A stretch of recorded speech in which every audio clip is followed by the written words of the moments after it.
Bonjour les amis et bienvenue sur ActuPV. Petit résumé de la situation au Bénin.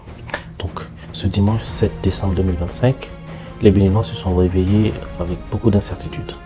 Donc, tôt ce matin, un groupe d'armées, de forces armées, c'est pas conditionnel, se sont emparés de la télévision nationale.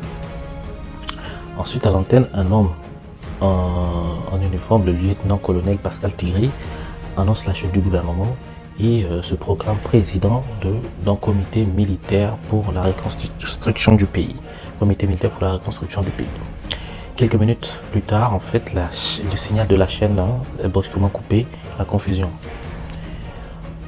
Face à cette annonce, quelques heures après, le ministre de l'Intérieur affirme que la situation est sous contrôle. Selon le gouvernement, il ne s'agirait que d'un petit groupe de soldats mutants et l'armée loyaliste reste fidèle au président Patrice Talon et contre-attaque. Et c'était très rapide les communications, donc je pense que ça a été vraiment un jeu de communication sur cette partie-là. Mais les choses se compliquent en fait. Une partie des putschistes se retranche dans un hangar, donc dans une base militaire près de l'aéroport, et les événements prennent une dimension régionale. Pourquoi? Parce que le Nigeria a envoyé des avions pour bombarder la zone où se sont retranchés ces putschistes. Et puis dans les heures qui suivent, en fait, ce qui s'est passé, c'est que la CEDEAO a fait un communiqué pour condamner fermement le coup d'État, rappelant sa position sur la tolérance zéro face aux prises de pouvoir par la force. Et ensuite, donc elle apporte le soutien total sur le président Patrice Talon. En fin de journée, les autorités annoncent que le putsch a été déjoué. Donc c'est en fin de journée, et puis des soldats sont arrêtés. Donc là, en fait, il y a une zone d'ombre aussi parce que les informations sont un peu divergentes. Il y en a qui parlent d'un nombre de 14 à 13 personnes, et puis dans les mêmes infos, ils nous disent que le colonel Tigris a été arrêté, mais aucune image, aucune preuve qui pourrait valider cette affirmation. On nous dit l'armée continue les recherches.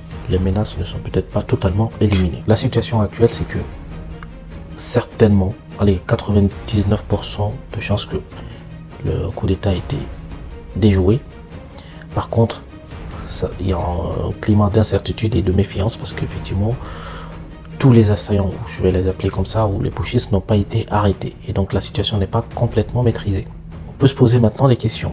Pourquoi la CEDEAO est prête à intervenir? Mais avant tout ça, déjà, la première question, pourquoi ce coup d'État?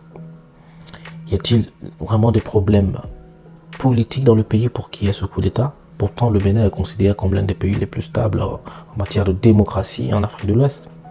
Donc pourquoi ce coup d'État? C'est un mécontentement sur la politique, sur l'économie ou autre chose? Parce que selon certains, il pourrait que ce soit un mécontentement dans la manière où l'armée elle-même est gérée au nord du pays.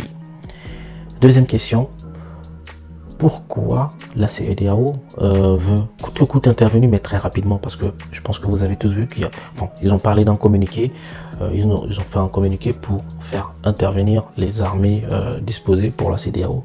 Donc ça sera constitué des armées de la Côte d'Ivoire, du Ghana, du Nigeria, j'ai oublié l'autre pays. Donc pourquoi la CEDEAO est vraiment prête à intervenir au Bénin, ce qu'elle n'a pas fait en Guinée-Bissau, donc on a eu un coup d'État récent. Ça c'était la deuxième question. Et puis pour finir sur cette deuxième question, est-ce que ça ne prouve pas encore une fois de plus que la CEDEAO se décrédibilise encore et encore et encore? Parce que le fait de faire ces deux poids deux mesures sans intervenir en Guinée-Bissau et intervenir au Bénin montre que c'est pas du tout sérieux.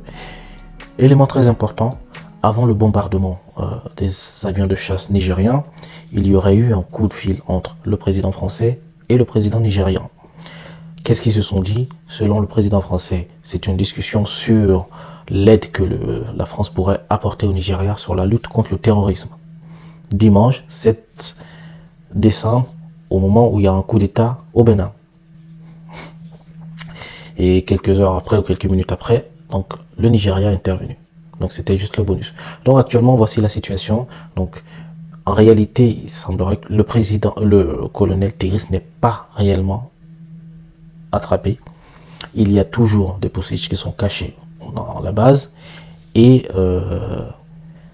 on verra ce qui se passera pour la suite. Mais déjà, ça déstabilise un peu le pays. Et selon moi, c'était pas du tout nécessaire. Dites-moi en commentaire ce que vous en pensez. N'hésitez pas à liker, à partager et à vous abonner. Merci, à très bientôt sur ActuPV. Ciao, ciao.